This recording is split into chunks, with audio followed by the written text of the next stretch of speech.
भगवान की ओर से बस हर स्थिति में क्या है, मेरा हित है, मेरा मंगल है, मेरा भला है। भले ही वो विपरीत स्थिति क्यों ना हो उसके हिसाब से, लेकिन फिर भी वो भगवान का धन्यवाद करता है। अगर एक सीक्रेट बात बता रही हूँ, अगर विपरीत स्थिति भी आई है फिर भी आप भगवान का धन्यवाद करते रहते हो ना, तो वो विपरीत स्थिति भी विपरीत न रहते हुए आपके अनुकूल हो जाएगी। वो भी आपके लिए कई रास्ते खोल देगी, जबकि वो परिस्थिति क्या है, प्रतिकूल है, लेकिन वो प्रतिकूल परिस्थितियां भी आपके अनुकूल बन जाएंगी। इसलिए जिस भी स्थिति में भगवान ने रखा है, क्या करो, वाह वाह भगवान का शुक्र करो। जिया हलाई पिया वाह वाह, जिया हलाई पिया वाह वाह, जिया हलाई पिया वाह वाह, जिया हलाई पिया, हाँ जिया हलाई पिया वाह वाह, जिया हलाई पिया वाह वाह, जिया हलाई पिया वाह वाह, जिया हलाई पिया वाह वाह। रहमत हैं जी हर कोई जाने, रहमत हैं जी हर कोई जाने, हाँ रहमत हैं जी हर कोई जाने, रहमत हैं जी हर कोई जाने। जय बुदाया माँ चाचा, जय बुदाया माँ चाचा, जय बुदाया माँ चाचा, जय बुदाया माँ चाचा, जिया हलाई पिया वाह वाह, गोविंदा गोविंदा, जिया हलाई पिया वाह वाह, जिया हलाई पिया वाह वाह, जिया हलाई पिया वाह वाह। दिया भी कहे जो रात भी कहे जी, दिया भी कहे जो रात भी कहे जी, गोविंद में जा आस में जी, गोविंद में जा आस में जी। दिया गुजारा माँ बाबा, रात गुजारा माँ बाबा, दिया गुजारा माँ बाबा, रात गुजारा माँ बाबा, जिया हलाई पिया बाबा, जिया हलाई पिया बाबा, जिया हलाई पिया बाबा, जिया हलाई पिया बाबा। मतलब जिया दुनिया सारी, मतलब जिया दुनिया सारी, हिन में अच्छना नहीं दीवारी, हिन में अच्छना, हिन में अच्छना नहीं दीवारी, हिन में अच्छना नहीं दीवारी। जेको मिले जय बाबा, जेको मिले जय बाबा, जेको मिले जय बाबा, जेको मिले जय बाबा, जिया हलाई पिया बाबा, जिया हलाई पिया बाबा, जिया हलाई पिया बाबा, जिया हलाई पिया बाबा। पहले जी चरणन में पाण बिहारे, पहले जी चरणन में पाण बिहारे, लजपत रखी सेना प्रेम बधाए, लजपत रखी सेना प्रेम बधाए। नालो जप्या मातन जो बाबा, नालो जप्या मातन जो बाबा, नालो जप्या मातन जो बाबा, बाबा जय करे भगवान ने नालो जप्यो, नालो जप्या मातन जो बाबा। हरे कृष्णा हरे कृष्णा, कृष्णा कृष्णा हरे हरे, हरे राम राम राम हरे हरे, हरे कृष्णा कृष्णा कृष्णा हरे हरे, हरे राम राम राम हरे हरे। नालो जप्या मातन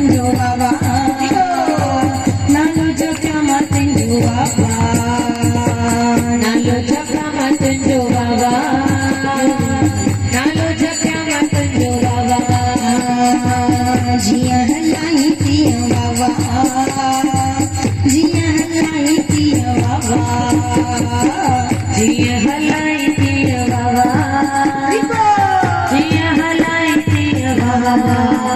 ये भक्त का लक्षण है। जिस भी स्थिति में भगवान ने रखा है वहां मिल जा साईं। वाह, अगर इस तरह से व्यवहार करोगे ना मेरी बहनों माताओं, प्रतिकूल स्थिति भी अनुकूल बन जाएगी।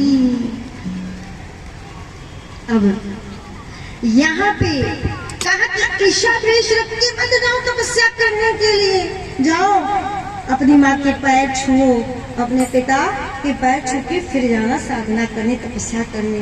देखो हमारी भारत की माँ कैसी माँ थी, जो अपने बच्चों को ईर्ष्या द्वेष रखना नहीं बल्कि अपने बड़ों का सम्मान करना बचपन से सिखाती थी।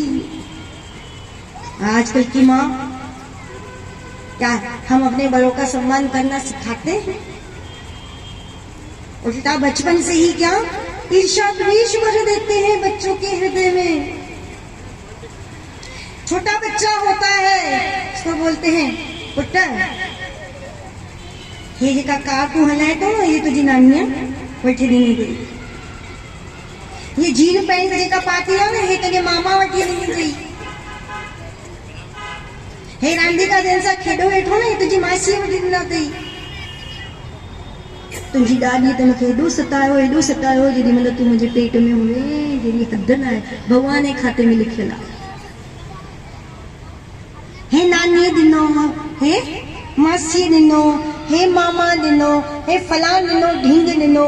कभी ऐसे कहा है ये सब तेरी नानी मासी सबने दिया है, लेकिन ये जो तेरा पप्पा है ना जिसकी वजह से तू पैदा हुआ ये तेरे पप्पा तेरी दादी ने दिया है। ये नहीं समझा, बचपन से ही क्या ईर्ष्या द्वेष की भावना बच्चों में डाल देते हैं। बचपन से दादी के प्रति उसकी कैसी विलियन वाली भावना बन जाती है, इसने मेरी मम्मी को बहुत तंग किया है। और नानी के प्रति देवी माँ का भाव आ जाता है, मेरी नानी सबसे ज्यादा अच्छी है। इसलिए ज्यादातर बच्चों को देखोगे वो क्या मिजी नानी नानी घर में नासी को ज्यादा खुश होते हैं। क्यों बचपन में ही ऐसे ईर्ष्या द्वेष की भावनाएं बच्चों में डाल रहे हो? ये हमारी भारत की माँ क्या सिखा रही है? जिस सौतेली माँ ने फटकार लगाई अपने पिता की गोद में नहीं बैठने दिया, फिर भी कह रही है जाओ उसके पाँव छुओ, क्योंकि उसको पता है ईर्ष्या द्वेष रख के गया भजन करने तो भजन का कोई प्रभाव होने वाला नहीं है।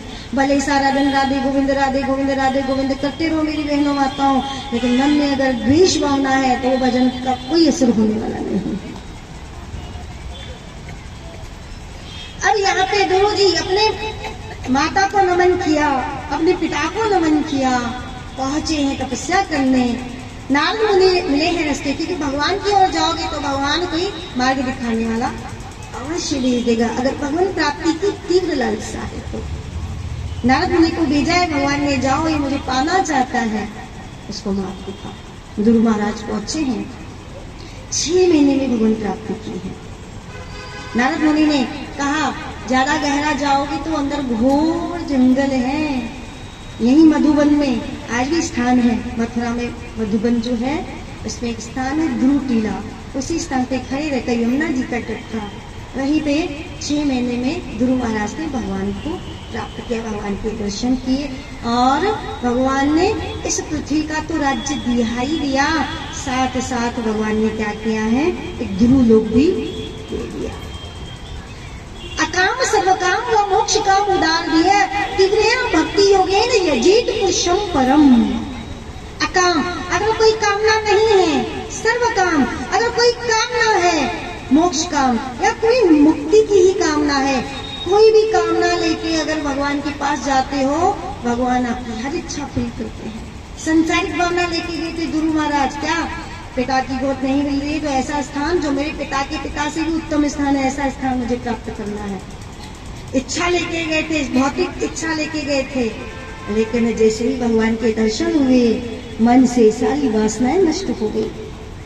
अब भगवान की स्तुति करते हुए कह रहे हैं कि प्रभु मैं तो कांच के टुकड़ों के पीछे भाग रहा था, लेकिन उन टुकड़ों के पीछे भागते भागते आप हीरे मुझे मिल गए, अब मुझे एक कांच के टुकड़े नहीं चाहिए। अब मुझे मेरी कोई संसारिक कामना नहीं, कोई संसारिक इच्छा नहीं। तब भगवान ने कहा, भले ही तुम्हारी कोई संसारिक इच्छा नहीं है, लेकिन जिस इच्छा को लेके तपस्या की थी वो इच्छा वो अब वरदान ले ले। 36,000 वर्ष तक इस संसार का राज्य संभाला है, राज्य किया है, और फिर उसके बाद भगवान प्राप्ति की है गुरु महाराज को। इस बीच उत्तम को यक्ष, किसी यक्ष ने मार दिया और यक्षों के साथ बहुत बड़ा युद्ध होता है। स्वाम्भव मनु के कहने पे उन्होंने युद्ध को विराम दिया और बाद में अंत में 36,000 तक राज्य करने के बाद गंगा नदी के तट पर भजन करके भगवान की प्राप्ति की, ध्रुव लोक जाने लगे। जैसे कि मैंने बताया, ध्रुव लोक जाने लगे तो भगवान का विमान आया और मृत्यु ने कहा, आप जैसे भक्तों को मैं छू नहीं सकती, इसलिए क्या मेरे सर पे पैर रख के आप भगवान के धाम जाइए। मृत्यु की सर पे पैर रख कर ध्रुव महाराज भगवान के धाम से आए हुए विमान पे विराजमान हुए। जब वो जाने लगे तब वो पीछे मुड़ के देखने लगे। पीछे मुड़ के देख लेने लगे तो पार्षदों ने पूछा कि महाराज क्या कोई लालसा है, कोई इच्छा रह गई, क्या बात है आप पीछे मुड़ के देख रहे हैं? क्योंकि जो भगवान के विमान में सवार हो गया वो पीछे क्यों देखेगा, वो तो भी आगे ही देखेगा। तब मन में इच्छा थी, जिस माता के कारण मुझे इतना सब कुछ मिला वो मेरी माँ। कहा क्योंकि आपकी माता ने ही आपको इस मार्ग पे लगाया था, इसलिए वो आपकी माँ आपसे पहले, देखिए आगे विमान जा रहा है, आपकी माँ पहले जा रही है। मेरी माताओं बहनों, अगर भजन नहीं कर सकते हो, आपके कारण आपके बच्चे भजन कर रहे हैं, और एक बच्चा भी अगर अच्छी तरह से भजन करने लगा वो आपके पूरी कुल को उतार देगा। प्रहलाद एक ही था, लेकिन उस एक के कारण भगवान ने प्रहलाद की 21 पीढ़ियों को उतार दिया। अगर हम नहीं करते तो कम से कम जो करते हैं उनको हमें रोकना नहीं चाहिए, मना नहीं करना चाहिए, बल्कि उनको एप्रिशिएट करो, आगे बढ़ाओ उनको। हाँ, 111 सत्संग पे अगर आप सास हो और बहू जा रही है सत्संग में तो उसको जाने दो। आपस में देवरानियां हो तो आपस में कॉम्प्रोमाइज करके अगर कोई जाना चाहता है तो उसको जाने दो, बच्चों को जाने दो, करने दो।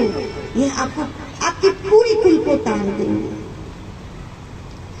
अब यहाँ पे इन्हीं ध्रुव महाराज जी के वंश में, अब मुझे ज्यादा विस्तार से मैं नहीं ले पाऊंगी, मैं थोड़ा थोड़ा शॉर्ट में ही लूंगी, क्योंकि हमने महात्मा और प्रथम स्कंद पे इतना विस्तार से बोल दिया कि हमारे 4 दिन उसी में चले गए।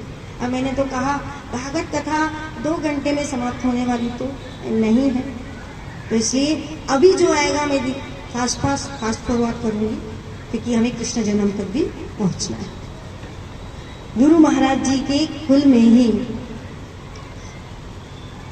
भगवान के अवतार पृथु जी का प्राकट्य होता है। बोलो पृथु रूप भगवान की, जिन्होंने पृथ्वी का दोहन करके पुत्री की तरह पृथ्वी को पाला है। क्योंकि उस समय वेन जो राक्षस था उसके कारण पृथ्वी ने सारी की सारी औषधियां, सारी के सारे अन्न इत्यादि अपने आप में समेट लिए थे। फिर वो गौ रूपा पृथ्वी को दोहा है पृथु महाराज ने और पुत्री की तरफ पाला है। उसके बाद पंचम स्कंद में स्वाम्भव मनु के दूसरे पुत्र राजा प्रियव्रत, वो मंदराचल पर्वत पर तपस्या करने के लिए गए हैं और भजन करना चाहते थे, लेकिन स्वाम्भव मनु ने देखा कि इतना योग्य पुत्र है और ये कहता है मैं सृष्टि विस्तार नहीं करूंगा। तब ब्रह्मा जी और नारद जी को लेके गए हैं। नारद मुनि की उनके गुरु थे, इसलिए नारद मुनि ने आज्ञा दी, ब्रह्मा जी ने निवेदन किया कि पुत्र सृष्टि का विस्तार करो। और पिता की आज्ञा थी और गुरु की आज्ञा थी, इसलिए उनकी आज्ञा अनुसार राजा प्रियव्रत ने गृहस्थ धर्म में प्रवेश किया।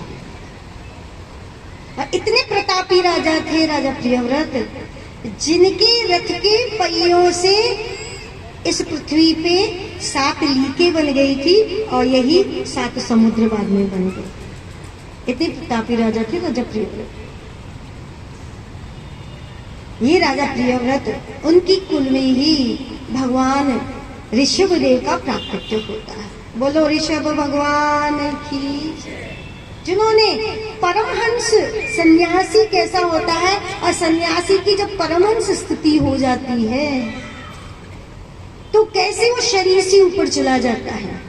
यहाँ तक कि रिद्धियां सिद्धियां भी आगे आके सेवा करने के लिए कह रही हैं, लेकिन उन सिद्धियों को भी स्वीकार नहीं किया है।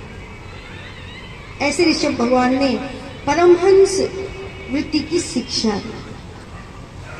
उन्हीं के कुल में उनके 100 पुत्र हुए, तो उनमें ही सबसे बड़े भरत थे,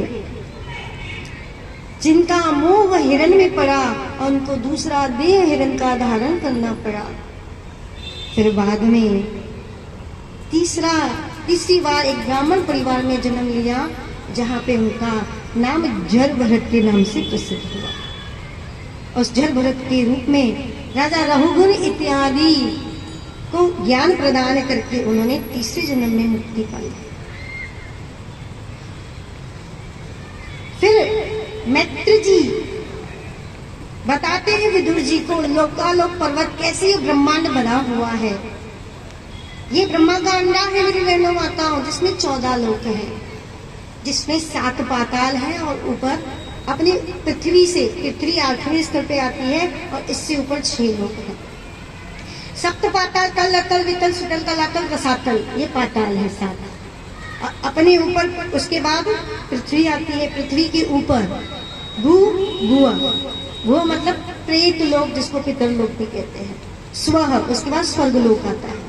मह, उसके बाद महर्षियों का लोक आता है। जन, उसके बाद महाजनों का लोक आता है। तप, उसके बाद तपस्वियों का लोक आता है। और सत्य, सबसे ऊपर सत्य लोक आता है, जिसको ब्रह्म लोक कहा जाता है, जो कमल के आकार का है। उसी कमल पे ब्रह्मा जी विराजमान है। और ये 14 लोकों की कल्पना कीजिए, 14 लोक ब्रह्मा जी के कमल के नाल के इधर ही हैं। और इसको ब्रह्मा जी का अंडा कहा जाता है, ब्रह्मांड। इस ब्रह्मांड में मनुष्य भटकता रहता है। ब्रह्मांड ब्रह्मत्य लोक कौन भाग्यवान जीव, गुरु कृष्ण प्रसाद पायो भक्ति लटा दीजिए। कभी पुण्य कर्म करके वो उत्तम लोकों में चला जाता है, और कभी कभार पाप कर्मों के कारण नर्क लोकों में उसकी गति होती है, दुर्गति होती है।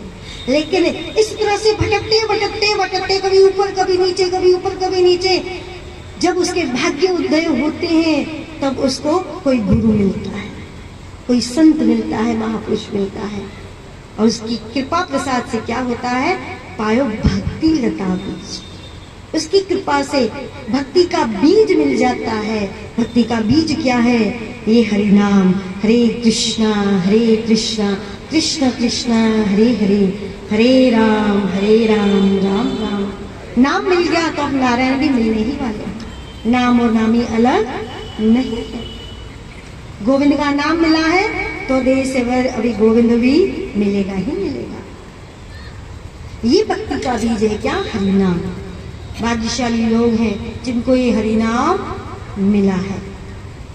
अब इस तरह से 14 लोग हैं, और इसी ब्रह्मांड के नीचे एक छेद है जहाँ पे भिन्न भिन्न तरह के नरक लोग हैं, जहाँ पे वो लोग जाते हैं जो सबसे ज्यादा महापापी हैं, पापात्माएं हैं। 28 तरह के नरकों का वर्णन किया है सुखदेव गोस्वामी महाराज ने, वो भी मुख्य। ऐसे तो गरुड़ पुराण में आता है जितनी जीव योनियां हैं उतने ही नरक हैं, अर्थात 84 लाख योनियां हैं तो 84 लाख ही नरक भी हैं, गरुड़ पुराण में आता है। जब नरकों के विषय में परीक्षित महाराज ने सुना, भयभीत हो गए। ऐसे भयंकर कर्म मनुष्य को करने के कारण और वो नरक भोगता है, तो कोई कलयुग में तो स्वाभाविक मनुष्य क्या रहता है, कलयुग के प्रभाव से उसकी पाप की करने की तो स्वाभाविक वृत्ति रहती है। वो पाप से कैसे बचे और किस तरह से सहजता से इन पापों से मुक्त होकर वो भगवान के पास जाए और इस नरक से बच जाए, ऐसा कोई सहज सरल रास्ता है? तब उन्होंने अजामिल की आख्यान आरंभ की 6 स्कंद में सुखदेव गोस्वामी महाराज ने। अजामिल जो ब्राह्मण था, ब्राह्मण परिवार में जन्मा था, 17 वर्ष की उसकी उम्र थी। एक बार संविधा लेने के लिए पिताजी की आज्ञा से जंगल की ओर गया था। वहां पे एक वैश्या को किसी पुरुष के साथ कुकर्म करते हुए देख लिया। आपको पता है 16, 17, 15 वर्ष की उम्र बड़ी कच्ची होती है, मन बड़ा विचलित रहता है इस उम्र में। इस उम्र में सबसे ज्यादा जरूरत है बच्चों को सत्संग की, अच्छे संग की। थोड़ा सा भी इस उम्र में सबको संग मिल गया ना, उनकी पूरी जवानी बर्बाद हो सकती है। इसलिए टीनेज के बच्चों के लिए, जवान बच्चों के लिए सबसे ज्यादा सत्संग की जरूरत है। मेरी बहनों, माताओं, भाइयों, मैं आपसे प्रार्थना करती हूँ अपने बच्चों को भी सत्संग कथा कीर्तन के साथ जोड़ो, क्योंकि ये जब एज आती है ना तो मन बहुत ही एक उग्रगामी बन जाता है, बहुत बेचैन रहता है। जिसको देखता है, जो सुनता है, एक आइडियोलॉजी में जीता है वो, उसको कोई आइडियल चाहिए रहता है। तो वो आइडियल किसी गलत आदमी को भी बना सकता है अगर उसको अच्छा समय नहीं मिला तो। इसलिए क्या उस एज में सत्संग सबसे ज्यादा जरूरी है। अब अजामिल ने भी उस वैश्या को कुसंग करते हुए देख लिया। अब जैसे ही कुसंग करते हुए देखा, अजामिल घर आया, था ब्राह्मण पुत्र, ब्राह्मण का बच्चा, बचपन से ही भक्ति की थी, भगवान की सेवा पूजा में अपना जीवन बिताया था। लेकिन कच्ची उम्र में ऐसा वो कुकर्म देख लिया, उसका मन विचलित हो गया। बार बार उसकी इच्छा हुई मैं जाऊं उस वैश्या के पास, और पहुंच गया। अपने मन पे काबू नहीं रख पाया, उस वैश्या के पास पहुंच गया और उसके साथ विवाह कर लिया। उस वैश्या से उसको 10 बच्चे हुए। जब 10वां बालक उस वैश्या के गर्भ में था, तब साधु महात्मा पधारे हैं उसके गांव में। तब ऐसे होता है ना, जब कई लोग ऐसे तो साधु संत महापुरुष आते हैं। पहले जमाने में संत महापुरुष भ्रमण किया करते थे, तो कुछ मस्तीखोर लोग उनको तंग करने के लिए ऐसे लोगों के पास भेज देते थे जो सबसे ज्यादा उनको तंग करने वाले होते थे। पता था कि ये साधु संतों से चिढ़ते हैं। अजामिल भी साधु संतों से बहुत चिढ़ता था। अभी साधु संत आए, उन्होंने सोचा कहाँ से भिक्षा ले, तो किसी ने उनको तंग करने के लिए बोल दिया, जाओ जाओ, अजामिल बहुत बड़ा संत से ये संतों की सेवा करता है। अब संतों की सेवा कैसे करता है? संतों को मार के, उनको परेशान करने के लिए कुछ मस्तीखोरों ने अजामिल के घर भेज दिया। कर्म संजोग से उस समय अजामिल नहीं बैठा था, उसकी पत्नी गर्भवती थी, वो बैठी थी। और स्त्री पुरुषों की बनस्पत स्वाभाविक रूप से उसका हृदय क्या रहता है? कोमल रहता है। आप देखो जो बच्चियां हैं छोटी छोटी, वो बचपन से खिलौना कौन सा लेती हैं? लड़कियां गुड़िया लेती हैं, गुड़ियों के साथ खेलेगी, घर बनाएगी, उसको शादियां कराएगी गुड्डे गुड्डी की। उनका हृदय क्या रहता है? इस तरह से कोमल रहता है। और जो लड़के होते हैं बचपन से ही कभी गुड्डे गुड्डी से नहीं खेलेंगे, बल्कि उनको बंदूक चाहिए, बॉल चाहिए, दूसरे खिलौने इस तरह के चाहिए। स्त्री हृदय प्रदान रहती है और पुरुष बुद्धि प्रदान रहते हैं। इसलिए यहाँ पे भले वैश्या थी, लेकिन संत महापुरुष पधारे हैं, जिंदगी में कोई अच्छा कर्म नहीं किया। आज भगवान ने कृपा करके इन महापुरुषों को भेजा है, तो क्यों न मैं संत सेवा करूं। ये भाव रखते हुए उस वैश्या ने खूब संत सेवा की, अच्छी तरह से खिलाया पिलाया। खूब संत सेवा करने के बाद उस वैश्या जब विदा करने लगी इनको दक्षिणा वक्षिणा देके, तब संतों ने कहा, बेटा हमारे पास तुम्हें देने के लिए कुछ नहीं है, लेकिन क्या हमारी एक बात मानोगी? कहा, महाराज जो आप आज्ञा करेंगे हम मानने के लिए तैयार हैं। कहा, जो तुम्हारी आपके बच्चा होगा ना, उसका नाम तुम नारायण रखना। उसकी बात, संतों की बात मानते हुए वैश्या ने जो अभी बच्चा हुआ 10वां जो पुत्र था, उसका नाम क्या रखा? नारायण। देखो संत महापुरुष क्या कर सकते हैं। ये थोड़ी बहुत की थी संतों की सेवा, उस संतों की हुई सेवा कितना काम आ रही है पूरे अजामिल के परिवार को। अजामिल जिसने ब्राह्मण होने के बाद भी अपने ब्राह्मणत्व को नष्ट कर दिया था, जीवन में कोई सत्कर्म नहीं किया था, 80 वर्ष की अवस्था में जब उसकी मृत्यु का समय आया, यम के दूत आए उसको पकड़ने के लिए, उसकी आत्मा खींचने के लिए।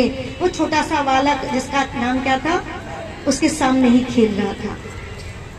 अब यमदूत आए, जब आत्मा को खींचने लगे, तब जोर से चिल्लाने लगा, नारायण बचाओ, नारायण बचाओ, नारायण बचाओ। जबकि नारायण कौन है, उसके बेटे का नाम है। लेकिन अंत समय में किसका नाम मुख पे आ गया, अंतकाले जमामेव सिमरन मुक्त्वा कलेवरम ये प्रियाति समद्भाव यात्री न स्त्री संशया। भगवत गीता में कृष्ण कह रहे हैं, अंत समय में जो मेरा सिमरन करते हुए शरीर त्याग करता है वो निश्चित रूप से मुझे पाएगा, इसमें रंच मात्र भी संशय नहीं है। अभी अजामिल पुत्र के बहाने से मुख से निकल रहा है क्या, भगवान का नाम। इसलिए तो मैं कहती हूँ मेरी बहनों माताओं भाइयों, अपने बच्चों का नाम भगवान के नाम के ऊपर रखो, वैसे भजन नहीं होगा, इस बहाने से तो भजन होगा।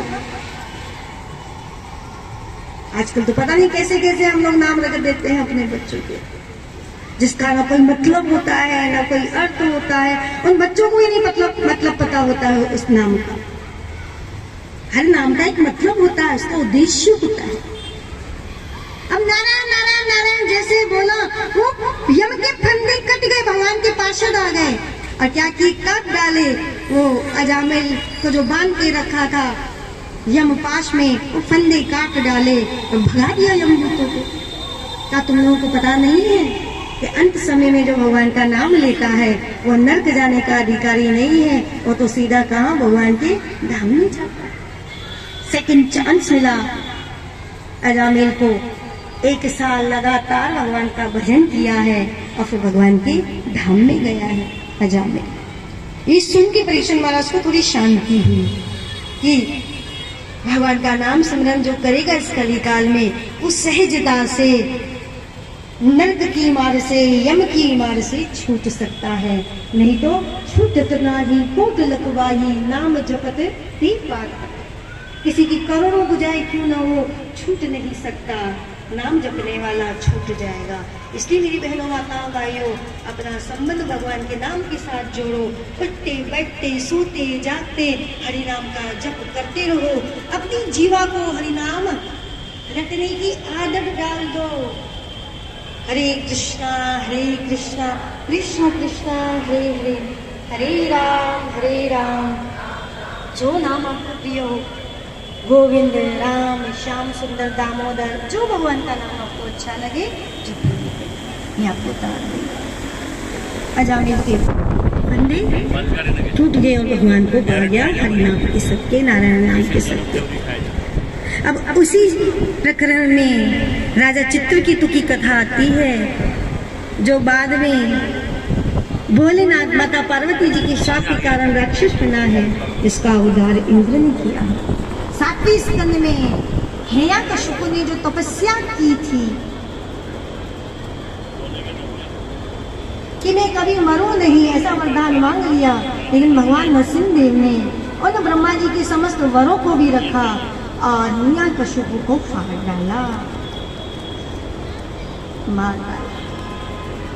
अभी नरसिंह चतुर्दशी आने वाली है, शायद 11 मई को है नरसिंह चतुर्दशी। भगवान नरसिंहदेव जी का प्राकट्योत्सव, खंबे से प्रकट हुए और प्रहलाद की रक्षा की, हिरण्यकशिपु का वध किया। 8वें स्कंद में भिन्न भिन्न मनमंत्रों में भगवान के जो अवतार होते हैं उन अवतारों का वर्णन होता है।